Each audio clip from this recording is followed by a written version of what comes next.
Yes, then everybody, welcome back to ThreadmanChaza. Welcome back to YouTube. Welcome back to the channel. I hope you're all well. I hope you've recovered from that interesting game last night. Obviously, the first half, the first hour or so was obviously very, very disappointing. Last half an hour was maybe better, maybe frustrating still not to get 3 points. But obviously overall, from 2-0 down, you could argue, we got a point from the game. But today we're going to talk about Manchester United against Leeds, the game itself. We're going to focus particularly on the issues that Manchester United faced. So please do leave a like on the video if you enjoy. Please do subscribe if you're new. As I said, in terms of the content on this channel, we're trying to do at least one live show a week, an interactive live show for about an hour, and at least one analytical video a week. So obviously United are having 2 or 3 games in a week at the moment. It's difficult for me to cover all the games, but when there is a game or a particular situation or scenario that, warrants a video that can be interesting, then that's what I'm going to bring you guys. So let's talk about this game and let's talk about Manchester United's build-up. So this is what I'm going to focus on in particular. There's some positive points to focus on for Manchester United, of course. For example, Jadon Sancho's impact in the second half, Marcus Rashford improving in the air. We saw him score a header yesterday. He's certainly improved in that regard. But what I want to talk about in this particular video is Manchester United's struggles and where it went wrong for Manchester United. So don't think that I'm just being overly negative. There are some positive things, but I want to focus on where Manchester United can improve. So if you see here, this was from 20 seconds into the game. So Rafael Varane has the ball. You'll see Leeds pressing in a bit of an unorthodox shape. On this, it looks more like a 2-3-1 shape. So you've obviously got McKennie and Tyler Adams deeper. You've got Gnonto on the left, so Wilfried Gnonto on the left. You've got Sinisterra on the right, who eventually has to go off due to injury. You have Jack Harrison at number 10 and Bamford at number 9. So you can see here very, very early on the intent from Leeds. This is 20 seconds into the game at Old Trafford. We obviously talked, if you did watch the live show we did recently, the preview for the Leeds game, we did talk about the high press, and that's something I was expecting, even though obviously Jesse Marsch was sacked. Did I expect them to be this aggressive this early on in the game? Possibly not. So really, really aggressive and intense. Now you'll see, in particular, Jack Harrison. So what we saw against Manchester City when we played Manchester City was the use of a cover shadow in Martial.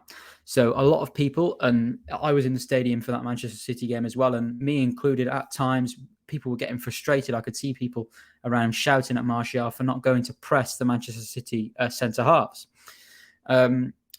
But on reflection, when you watch that game back, you could actually see Martial was playing the role of a cover shadow. So what a cover shadow does is stands in between the man on the ball and the free man behind to prevent that free man receiving the pass during build-up. So you'll see here, that is the role that Jack Harrison played. So you'll see Jack Harrison here is just in front of Marcel Sabitzer. So he is the cover shadow. So this was 20 seconds into the game. So during this sequence, Manchester United end up losing possession. So it comes out here to Bruno Fernandes. Why does it come out to Bruno Fernandes in a wide area?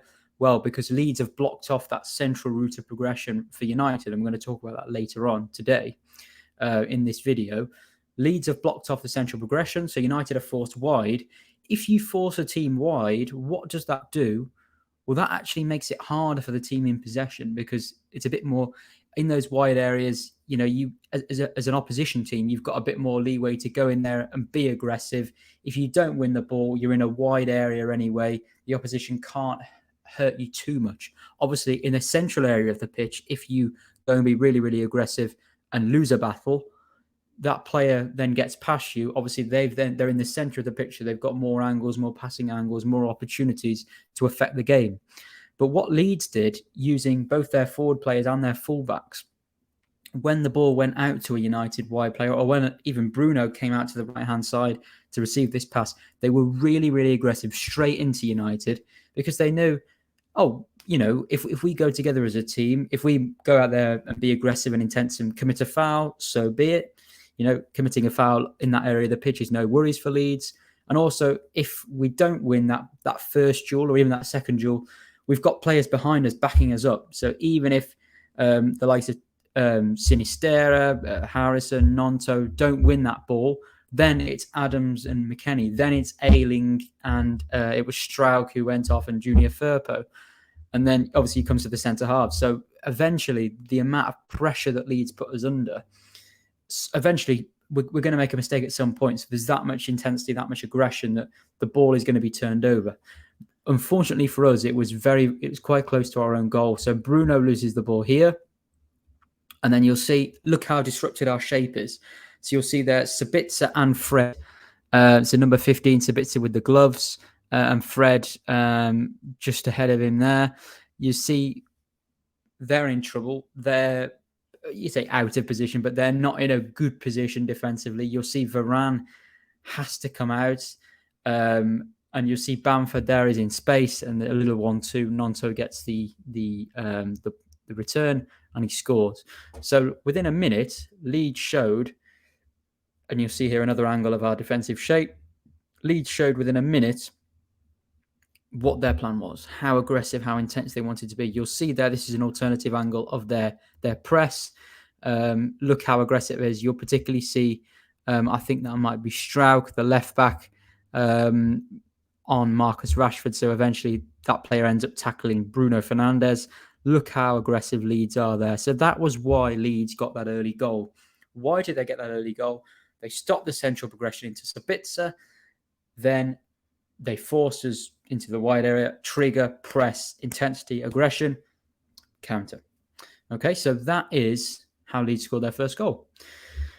Now, let's talk a bit more. So it wasn't just that Leeds got that first goal and said, oh, okay, we've got our goal, we're going to sit back now, protect what we've got. No. For a lot of that first half, they were still really, really aggressive. So you'll see here again, Jack Harrison, cover shadow, blocking the passing lane to Sabitzer.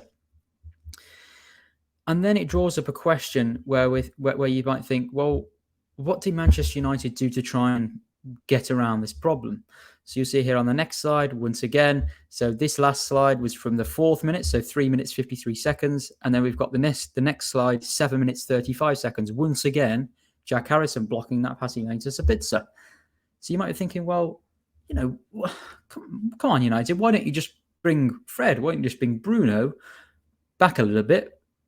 Change the shape, change the build-up shape, put an extra man in that build-up, and we can try and get around the pressure. The issue with that is that Manchester United are missing Christian Eriksen. Now, under Erik ten Hag, we saw it in pre-season where Fred played as the number 6. However, we saw very, very quickly how Ten Hag wanted to get away from that idea of Fred playing a number 6 in that number 6 role. Why? Because Fred isn't particularly press resistant. He doesn't get out of pressure particularly well. He doesn't receive the ball well with his back to goal. Fred is not a great player during our build-up. So when Fred, Sabitzer and Bruno are playing together, we've got an issue in that midfield because Sabitzer also is not incredibly, he's more comfortable than Fred is, but he's still not incredibly comfortable with his back to goal. He's not a lone number 6. But this is what Ten Hag really felt that he had to do for this game with Casemiro out with suspension, with Eriksen out with injury. Ten Hag didn't have a lot of options, yeah? And I think we all know that. So this was the issue we were in. We've seen United this season build up in a 2-3 structure sometimes, and sometimes a 3-2 structure. With one of the fullbacks coming in, you'll see here United are building up in a 3-1 structure. So let me show you the next. Let me just get rid of that one. So this one here. So you'll see you've got Martinez, Varane and Dalot as the 3, and you've got Sabitzer as the 1. So a 3-1 structure. The issue with this structure is that the use of Jack Harrison as a cover shadow, and you've also got the use of Tyler Adams literally just behind Sabitzer. Even if a pinpoint pass is played into Sabitzer's feet and Sabitzer manages to move laterally, so left or right, just to try and get a little bit of space to so Harrison can't keep up with him, so he can't You can't mark him. So just so Sabitzer can get a bit of space, even if he does that, you've got Tyler Adams right behind him who's going to press. So this is a massive, massive issue. And when you don't have another midfielder in your team that's fit at the moment that you can put next to Sabitzer during build-up to make a 3-2 shape, you've got problems. You've got problems. So this was a massive, massive problem for Manchester United, and they didn't really react to it overly well during the game. So you'll see here that Sinistera had to go off with an injury, and Somerville came on. And Leeds, it was sort of a 4-4-2 mid-block from that moment onwards, really. In the early periods of the game, you saw these three. So you saw... Let's go back to this. So I found this on the web. You saw...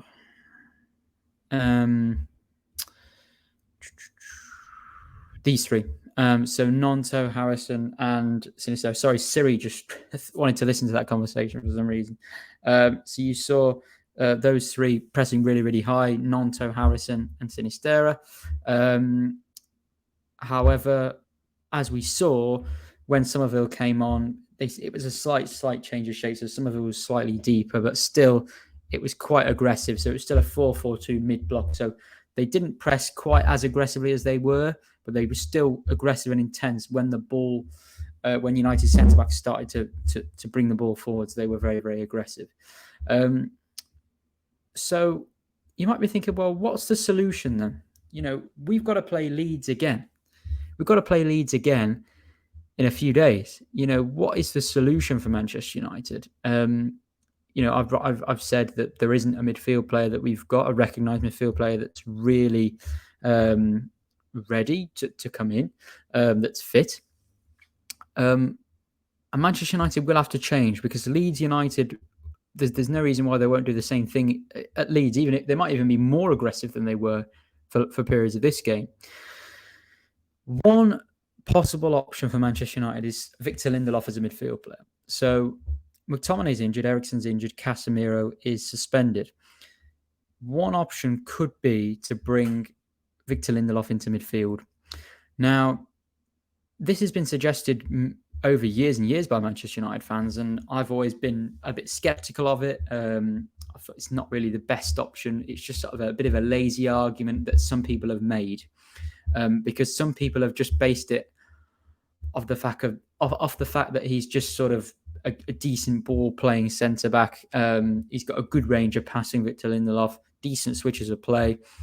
And that's what I've thought over the years, well, it could be a bit of a lazy argument, that. But actually, for the situation that Manchester United find themselves into now, and the structure, the organisation, the fluidity, the work that Ten Hag has done to this team as a unit in and out of possession, I think that option wouldn't be as bad as it would have been before.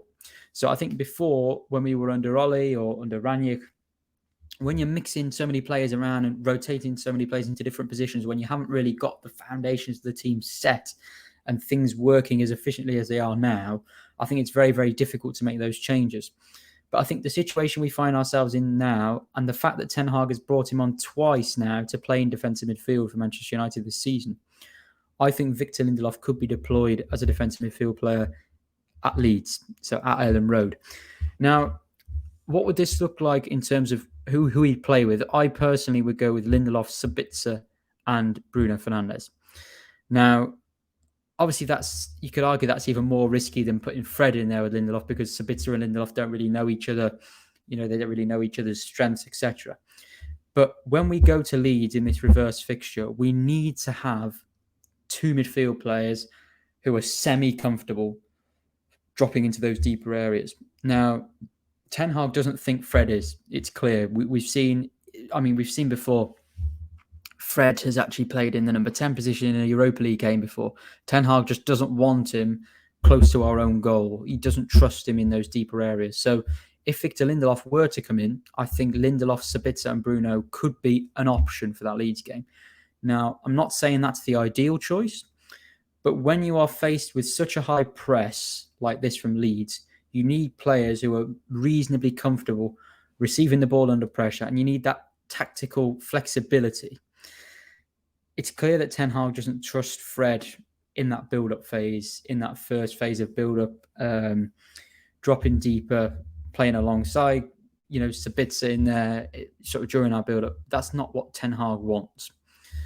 So we've seen this season United, we've seen a 2-3 build-up shape, we've seen a 3-2 build-up shape, and I think Victor Lindelof coming into midfield could be an option for United going forward to give us a bit more flexibility in there.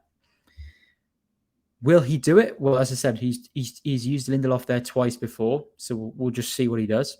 But that is just an option, and I'm looking forward to see how Ten Hag deals with the game on Sunday, because when you make mistakes as a team, as a person in life, the most important thing is to react to those mistakes.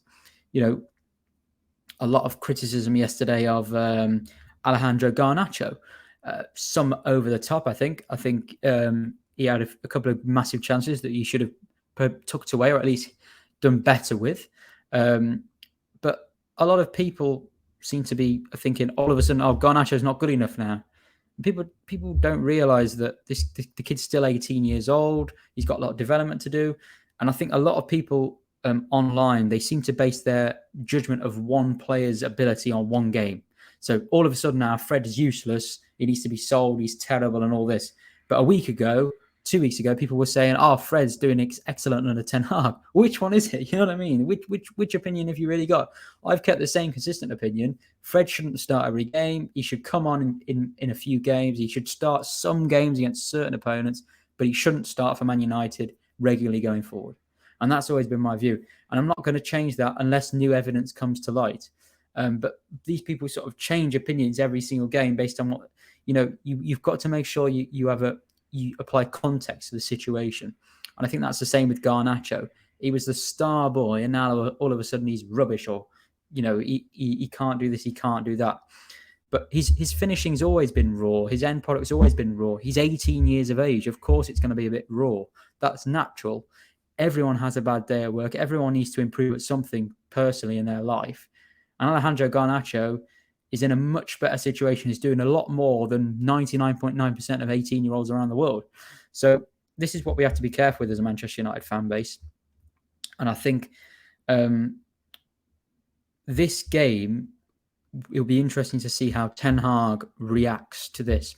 And this is why I'm just throwing the Lindelof idea in there, just simply because of how, as a manager, how do you react to this?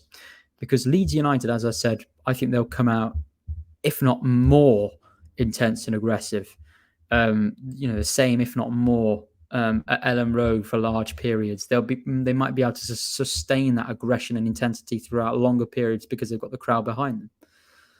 It could work the other way. They might tire out. They might be too tired. They might play on the occasion rather than the actual game. We just don't know how it's going to work out. It's football. It's very, very unpredictable. But Erik Ten Hag is going to have something up his sleeve, and he's going to have to change the dynamic somewhere during our build-up play. So that's what I'm interested to see. Erik Ten Hag, could he have adapted quicker yesterday to this situation? Of course he could. Of course he could. But it's easy saying that now. As a fan sitting at home or in the stadium, moaning and groaning at this and that. It's easy to say that now. But what we like to see from people in life is not just Erik Ten Hag, by the way.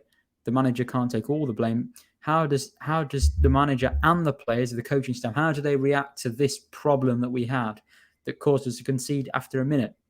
The second half, conceding after a few minutes again. That's not just down to the manager. That's also down to the players. I want to see a reaction from these players. So that is my point to take away from this. There's some positives. Diogo Dalot came back, had some shaky moments, but also put in a lovely cross for Rashford's goal. Obviously, Rashford's excellent header. Rashford's improving in the air. He scored a few headers this season. Really, really good. Jadon Sancho looked excellent. Although Garnacho's end product was poor at times, again, he's got some minutes in his legs. He understands what this type of game means against Leeds United. So I think Sabitzer as well, a couple of nice long shots. Also, some nice long-range passes, switches of play. So there are some positives to take from this. But I just wanted to focus on this build-up issue.